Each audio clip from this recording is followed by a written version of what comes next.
श्रावण मास की कामिका एकादशी। युधिष्ठिर ने पूछा, गोविंद वासुदेव आपको नमस्कार है। श्रावण के कृष्ण पक्ष में कौन सी एकादशी होती है, उसका वर्णन कीजिए। भगवान श्री कृष्ण बोले, राजन सुनो, मैं तुम्हें एक पापनाशक उपाख्यान सुनाता हूँ, जिसे पूर्व काल में ब्रह्मा जी ने नारद जी के पूछने पर कहा था। नारद जी ने प्रश्न किया, भगवान कमलासन, मैं आपसे यह सुनना चाहता हूँ कि श्रावण के कृष्ण पक्ष में जो एकादशी होती है उसका क्या नाम होता है, उसके कौन से देवता हैं तथा उससे कौन सा पुण्य होता है, प्रभु यह सब बताइए। ब्रह्मा जी ने कहा, नारद सुनो, मैं संपूर्ण लोगों के हित की इच्छा से तुम्हारे प्रश्न का उत्तर दे रहा हूँ। श्रावण मास के कृष्ण पक्ष की एकादशी होती है, उसका नाम कामिका है। उसके स्मरण मात्र से ही वाजपेयी यज्ञ का फल मिलता है। उस दिन श्रीधर, हरि, विष्णु, माधव और मधुसूदन आदि नामों से भगवान का पूजन करना चाहिए। भगवान श्री कृष्ण के पूजन से जो फल मिलता है वह गंगा, काशी, नैमिषारण्य तथा पुष्कर क्षेत्र में भी सुलभ नहीं है। सिंह राशि के बृहस्पति होने पर यह व्यतिपात और दंड योग में गोदावरी स्नान से जिस फल की प्राप्ति होती है वही फल भगवान श्री कृष्ण के पूजन से भी मिलता है, जो समुद्र और वन सहित समुची पृथ्वी का दान करता है तथा जो कामिका एकादशी का व्रत करता है वे दोनों समान फल के भागी माने गए हैं। जो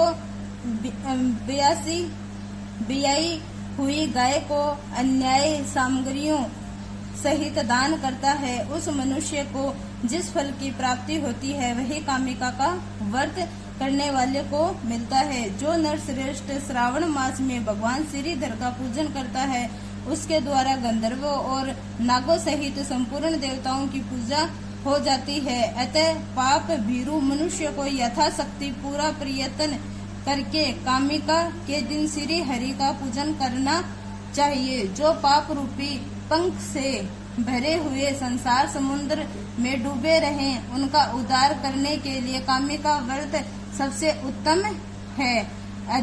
अध्यात्म विद्यापरायण पुरुषों को जिस फल की प्राप्ति होती है उससे बहुत अधिक फल कामिका व्रत का सेवन करने वाले को मिलता है। कामिका का व्रत करने वाला मनुष्य रात्रि में जागरण करके न तो कभी भयंकर यमराज का दर्शन करता है और न ही कभी दुर्गति में भी पड़ता है।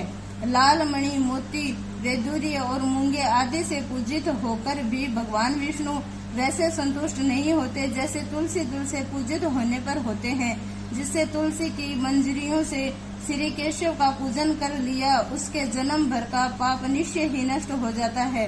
जो दर्शन करने पर सारे पाप समुदाय का नाश कर देती है, स्पर्श करने पर शरीर को पवित्र मानती है, प्रणाम करने पर रोगों का निवारण करती है, जल से सींचने पर यमराजों को भी भय पहुंचाती है, आरोपित करने पर भगवान श्री कृष्ण के समीप ले जाती है और भगवान के चरणों में चढ़ाने पर मोक्ष रूपी फल प्रदान करती है, उस तुलसी देवी को नमस्कार। जो मनुष्य एकादशी को दिन रात दीपदान करता है उसके पुण्य की संख्या चित्रगुप्त भी नहीं जानते। एकादशी के दिन भगवान श्री कृष्ण के सम्मुख जिसका दीपक जलता है उसके पितर स्वर्ग लोक में स्थित होकर अमृत पान से तृप्त होते हैं। घी अथवा तिल के तेल से भगवान के सामने दीपक जलाकर मनुष्य देह त्याग के पश्चात करोड़ों दीपों से पूजित हो स्वर्ग लोक में जाता है। भगवान श्री कृष्ण कहते हैं, युधिष्ठिर, यह तुम्हारे सामने मैंने कामिका एकादशी की महिमा का वर्णन किया है।